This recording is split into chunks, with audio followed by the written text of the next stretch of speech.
Psikologi kognitif merupakan pendekatan teoritis dalam psikologi yang mempelajari struktur serta proses mental manusia yang meliputi pemerolehan, penyimpanan, pengambilan, dan penggunaan pengetahuan. Ada sejumlah alasan mengapa psikologi kognitif perlu dipelajari. Misalnya, Matlin mengemukakan 3 alasan mempelajari psikologi kognitif. Yang pertama, kognisi merupakan satu bagian utama dalam studi mengenai psikologi manusia. Misalnya, apa yang kita lakukan beberapa jam lalu akan membutuhkan persepsi, memori, bahasa, dan berpikir. Yang kedua, pendekatan psikologi kognitif telah berpengaruh secara luas pada bidang psikologi lain seperti psikologi sosial, psikologi pendidikan, psikologi perkembangan, dan psikologi kesehatan. Psikologi kognitif juga mempengaruhi disiplin ilmu lain, misalnya terdapat jurnal psikologi politik yang mengkaji sumbangan faktor kognitif terhadap situasi politik. Apresiasi kita terhadap psikologi kognitif akan membantu kita untuk memahami bidang psikologi lain. Dan alasan yang terakhir bersifat lebih pribadi. Kita punya alat yang impresif, yakni pikiran kita, dan kita menggunakan alat itu setiap menit. Buku psikologi kognitif akan berfungsi sebagai buku petunjuk mengenai bagaimana cara bekerjanya pikiran kita, serta kiat-kiat meningkatkan kinerja kita. Ruang lingkup psikologi kognitif cukup luas. Keluasan cakupan psikologi kognitif dapat tergambar dari beberapa pendapat. Yang pertama, psikologi kognitif mempelajari antara lain persepsi, ingatan, perhatian, rekognisi pola, pemecahan masalah, psikologi bahasa, dan perkembangan kognitif.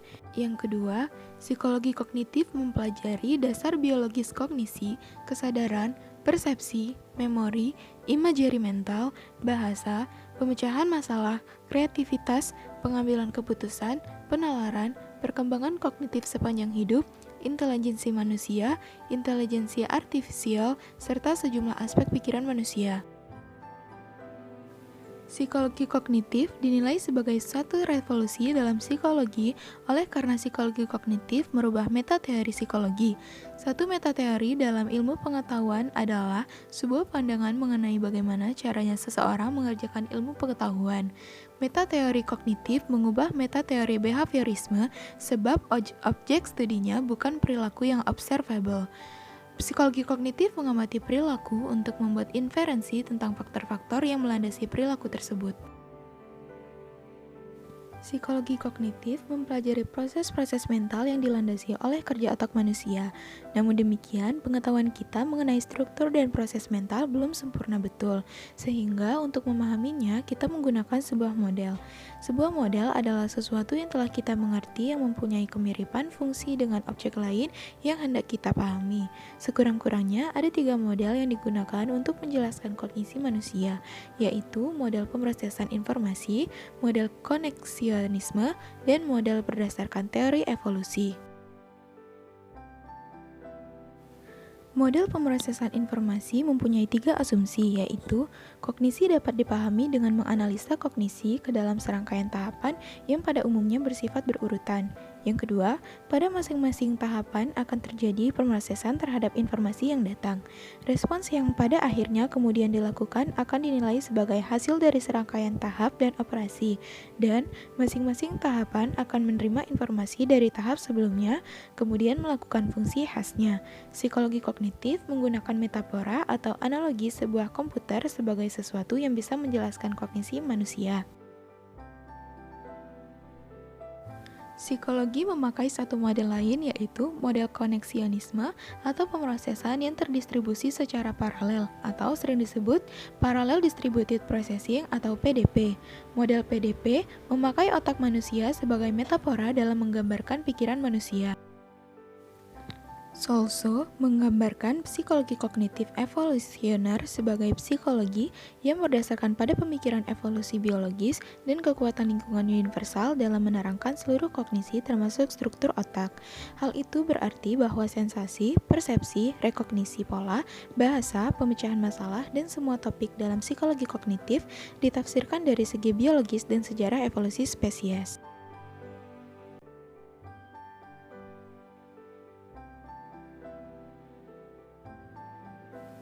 Teori psikoanalisis adalah teori yang berusaha menjelaskan hakikat dan perkembangan kepribadian.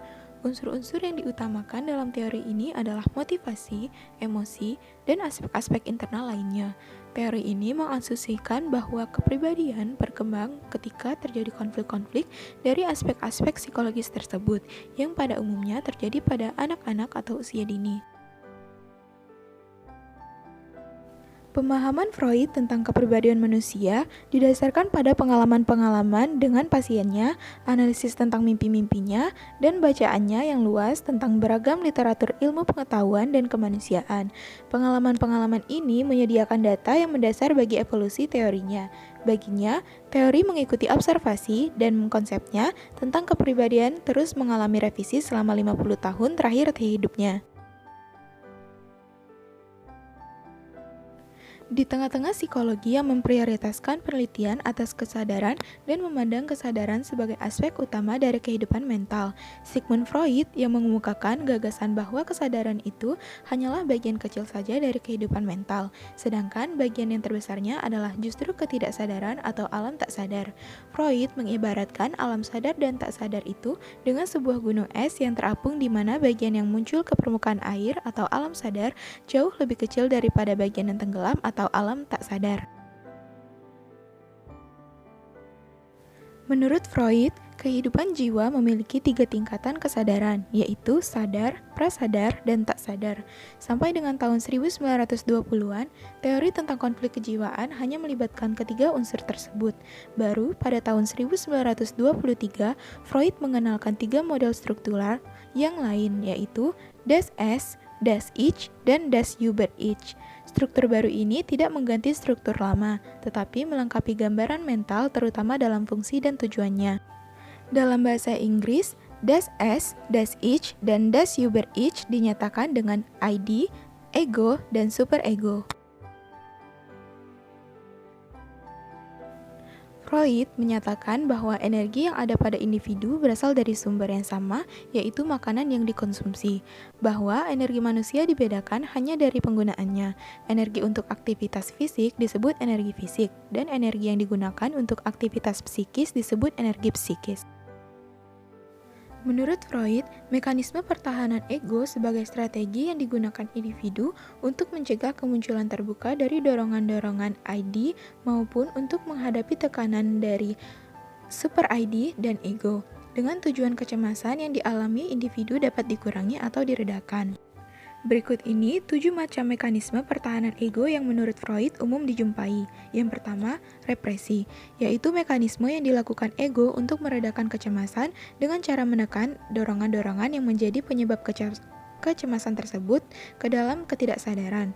Yang kedua, sublimasi, adalah mekanisme pertahanan ego yang ditujukan untuk mencegah atau meredakan kecemasan dengan cara mengubah dan menyesuaikan dorongan primitif yang menjadi penyebab kecemasan ke dalam bentuk tingkah laku yang bisa diterima dan bahkan dihargai oleh masyarakat.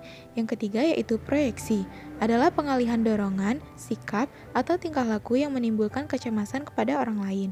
Yang keempat, displacement, adalah pengungkapan dorongan yang menimbulkan kecemasan kepada objek atau individu yang kurang berbahaya dibanding individu semula. Yang kelima, rasionalisasi, menunjuk kepada upaya individu memutarbalikkan kenyataan.